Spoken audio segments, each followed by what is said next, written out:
ভাইরে ভাই কিতা কইতাম আজকাল তো ফেসবুকে ঢোকার উপায় নাই। ফেসবুকে ঢুকলে কিছু কিছু আফারা দেখি ৩৬,০০০ টাকা দিয়ে ৪ জোড়া জুতা কিনতেছে। কিছু কিছু বিদেশি ভাইয়াগর বউ আবার লাখ লাখ টাকা শপিং এ লইয়া সাহা করে হাসতেছে।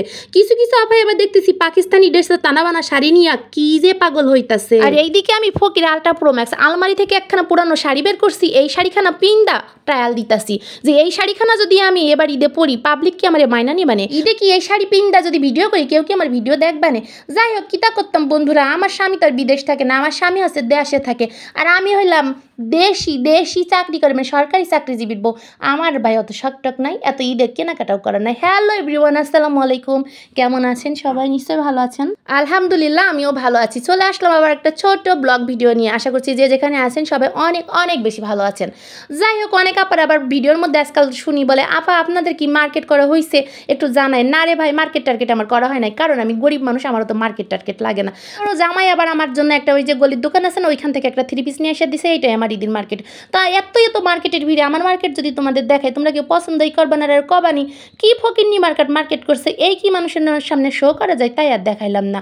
ভাইরে ভাই, ঈদ তো চলে আইতেছে, রোজাও প্রায় শেষ হয়ে যাইতেছে, কিন্তু মানুষের বলে টাকা নাই। কিন্তু মার্কেটে গেলে বোঝা যায় আফাদের যে কত টাকা, কত কেনে রে বাবা রে বাবা।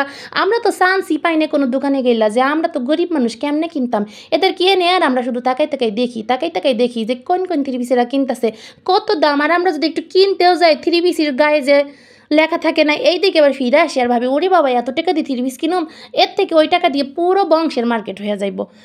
আসলে গরিব মানুষের কোথাও শান্তি নাই। তুমি 3 পিসের দোকানে যাবা, বড় লোক মানুষের ঠেলায় তুমি ঢুকতেই পারবে না। আমরা গেলেও আমাদের তো দোকানেরা পছন্দই করে না, মানে আমাদের দিকে চাইয়াও দেখে না, কারণ ওই যে আমরা তো তাদের বাজেট মতো কিনতে পারতাম না। আর ওই যে বাইরে জুতার দোকানে গেলে তো এখন চান্সই পাওয়া যায় না। কি একটা অবস্থা, দেশের মানুষের এত অভাব, নাকি টাকা নাই, কিন্তু এত টাকা এরা পায় কোথায়? আমার তো অবুঝ মনে শুধু একটাই প্রশ্ন, এত টাকা মানুষের কই আসিল রে? এত তো বড় লোক মানুষের ভিড়ে আমি মনে হয় একমাত্র ফকির আলট্রা প্রো ম্যাক্স। আচ্ছা আমার মতো কে কে আসো গো যে মার্কেটে যাও কিন্তু যার জিনিসপত্রের যে দাম এই দেখে আবার ব্যাক আসো আর ভাবো দূর এত টাকা দিয়ে এত 3 পিস কিনা কি হইব, তাছাড়া যা আছে পুরানো ধুরানো ওই দিয়ে ঈদটা কাটাই দিব। বাচ্চা কাচ্চা পোলাপানের ঈদ ওরাই পড়ুক, আমরা তো বুড়া হয়ে গেছি, আমাদের আর ঈদ কইরা কি হইব।